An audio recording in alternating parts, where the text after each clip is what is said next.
Good afternoon. Today I want to talk about cleaning your camera sensor.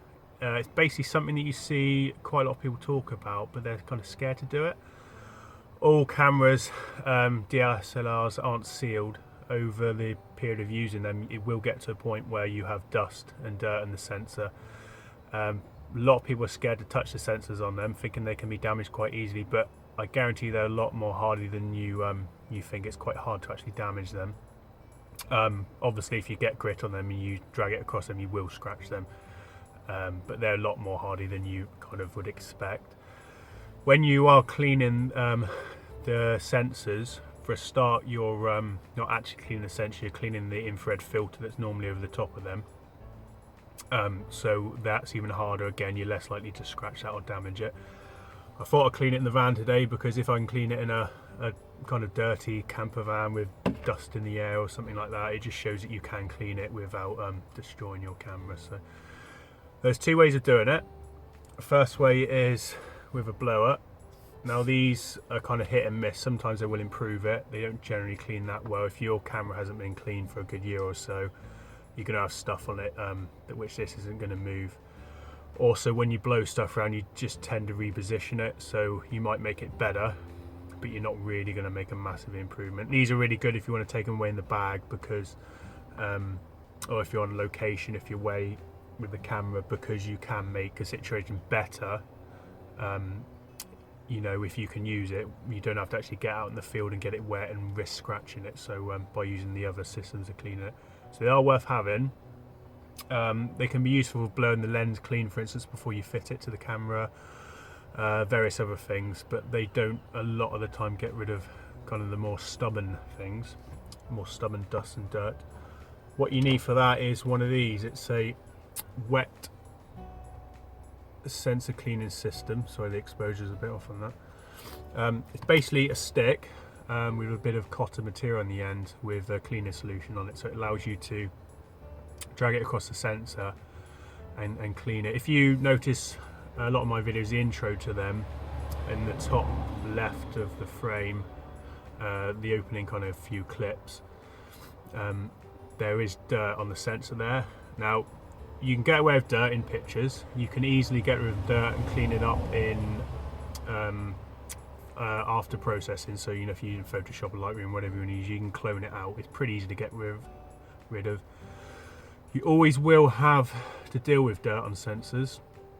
No matter how clean your camera is, if you're changing lens, you will end up with dirt on them. You might not be able to see it, but there will be dirt there, and sometimes it will impact the image and you will have to clean it. So you're never going to get away from a time when you've got to use Photoshop if you want your images to be pristine when you look at them technically. So this isn't a solution that's going to help you amazingly, but it's going to minimize the time you have to do post. If you keep your camera clean every, say, year or something, it's going to make it a lot easier. So now the place that it will affect you a lot is if you're doing video. If you're doing any video work with a camera, dust spots are a nightmare to get rid of. So this is going to help you massive with that. If you're doing any kind of clips, you can clone stuff out in videos, but it doesn't work very well because you can have a lot of light differences between the frames, and the cloning is going to be different between each frame, so it's going to show as a funny kind of effect around where you cloned it. The other way you can get rid of it is to mask it, and do things like add colours and different opacities over the dust spot to get rid of it. But with that you have to do it each kind of scene. As the scene changes, the lighting, the angles, everything changes like that. You then have to do it for each kind of block of the video that's before it changes, so it's really time consuming. So you basically want your camera to be as clean as you can. Now you might be thinking, my camera hasn't got any dust spots on it. For those of you that do landscape photography, if you're shooting anything from f8 12 onwards, you will see you have dust spots. If you pick up a camera, if you're doing portraiture or something like that, and you're shooting around f4 or 2.8, you probably won't see them. Unless they're in a lot of overexposed or highlighted areas, you probably won't notice them. So, but they probably will be there. Simple way to work out how you've got them. All you have to do is put your camera on manual. You want to focus on something quite light, so like a white wall, or the sky will do it a lot of the time, although you want to make sure there's no clouds or If there is clouds, make sure it's exposed enough that you're not going to actually see the gradient in the clouds or the texture. What you want to do is take a picture. I'll flash it on some now so you can see them. You take a picture on a low aperture, f4 for instance, and you shouldn't see many of them. Now put it onto f22, as this picture shows you, and you should be able to look around and see the dust spots on it. So that's a simple way of knowing you've got it. Put your camera on manual, do all the settings so that your live view is showing a really bright image. Everything's overexposed or blown out on a solid object like a white wall. I've used the table in some examples here. It's a blue table, but when you overexpose it enough, it looks white. So, and when you do that, you should be able to see the dust spots appear, and that's how you know how many are on there. So I've got quite a big one on this on the top left, as I said earlier. It's been there for about 8 months now, but it doesn't bother me too much. I'm going to show you clean it. So number one thing first of all is you've got to make sure your battery's charged, because when you're cleaning this, you're going to be putting the camera into mirror lockup. Now you don't want the mirror to come down if the battery goes flat when you're cleaning it, because you could damage it. So all we're going to do is go into the camera settings on the back, and this is a Canon, so I can only really explain for a Canon, but a Nikon and the other shouldn't be far off it. If you go to mirror lockup, send that, which is in the second option on the Canon 6D, enable, send that. There is another mirror lockup in here as well, I think, because we want the maintenance one. I just find it.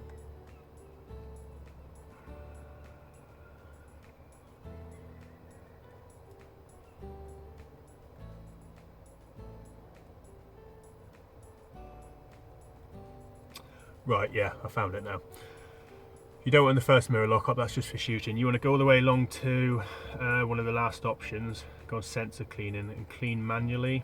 And what this will do, this will put the mirror into lockup mode until you switch it off. So hit OK, hear the mirror click up. If you remove the lens now,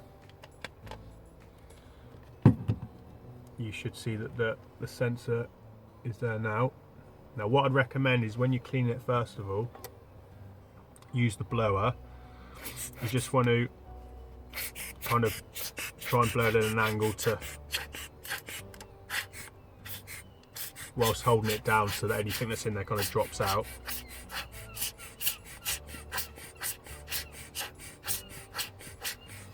Like I said, these don't do a great deal, so we need to really go on to the wet ones. These are really good. I'll put the link up for them. They came off Amazon or eBay. I think I've had them for a few years. This is designed to fit a full frame, so it's 35mm. You can get APS-C ones or standard kind of brush type ones, that, like a standard thing you can clean anything with really. If you get the ones that's specific to your camera size, so like I say, this is a 35mm full frame, so this will fit, nearly every single full frame will be 35mm as far as I know. I think they all are. So this will fit exactly to the sensor. So all you do is open it up.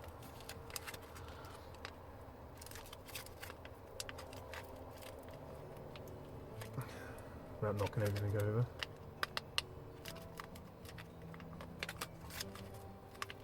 Easier said than done.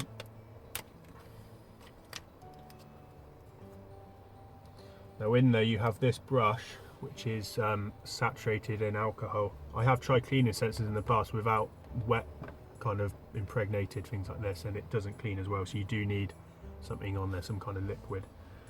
And all you're going to do is slide it from left to right or right to left. Don't rub it forward and back like that. You want to try and in one motion take all the dirt off and spread it to the end. Once you've done that once, you're going to turn it around and do the same on the other side. You don't want to be dragging it forward and back, because if there is any grit on there, you don't want to scratch it. You'll scratch the sensor or the filter. So simply put it in,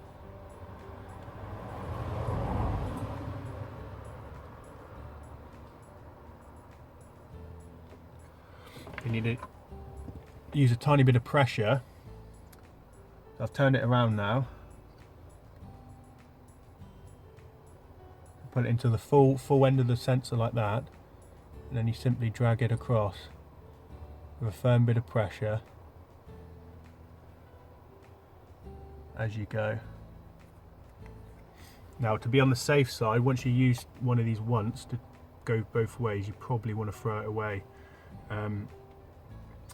You probably could reuse it again. To be honest, there's probably not going to be much on it, but it's probably not worth the risk for the price of them. So that was only a quick clean. I'll get the camera back together, take another test shot, and see how it goes from there. See if we got any less dirt on them and compare them. All you do to get the camera back to how it is normally, switch it off, and then you go, the shutter's back down now, everything's safe. Mirrors come down, so when you go and use it normally now, switch it on, you'll see that it stays like that and ready to shoot again. So alright, I'll come back to you in a minute and have a look at the test shots. Right, I've gone back, put it back together now, I've taken a shot. Apologies, you probably won't be able to see that, but oh, there you go. Taking another picture on the table, zoomed in. Obviously make sure your dirt isn't actually on the table and it's in the sensor. You can see there's another a dot on the sensor still, so that's what we're talking about when we're talking about dust spots, things like that. Now it's really easy to remove in post, so even though there's one there, I could probably live with that, because it just means rather than you removing say 40 or 50 towards the end of it, if you're taking a picture of a bright scene, especially if you're using graduated filters in post-process and you're starting to bring down the skies darker and things like that, that's when they will show. That's probably already made my life 10 times easier now every time I do it, but since I'm here now doing it anyway, I'll open another one up, go through it, and we'll try and improve it and see how good we can get it.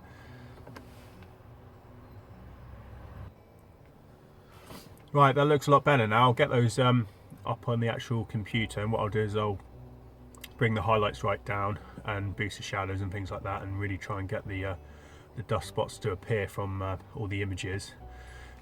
You should be able to see how much improved it. So it just goes to show it's not hard to do at all. These are only for a pack of, I think there's 5 in there, these are only about a £5. They're made of soft cotton, and they've got some kind of alcohol cleaning stuff on them, which is really good, because as soon as you clean it, within a few seconds it evaporates. Being wet as well, it's going to remove more dirt or more dust, for instance, and it's also going to protect it more. It's going to lubricate it as such, to a degree anyway, when you're cleaning it. So there's no reason why you can't clean them yourself. Like I say, it's not, unless you're doing video with them, it's not 100% needed. You can live without it. It just makes your post-processing life a bit more difficult. So hope you found it interesting anyway, and yeah, just give it a try. I thought I'd do this video, like I said at the beginning, just because I've seen a lot of people that don't clean their own sensors. They seem to think it's quite a tricky thing, and it's as easy as that. I mean, it's winter now, it's about 3-4 degrees today, it's cold, I'm in a camper van on a rickety old table. So if I can do it in here with lights that go out, if I can do it in here, you can lights that go out don't come on. If I can do it in here, you can do it anywhere. So yeah, go ahead, give it a try, and hopefully it'll make life a bit easier for you.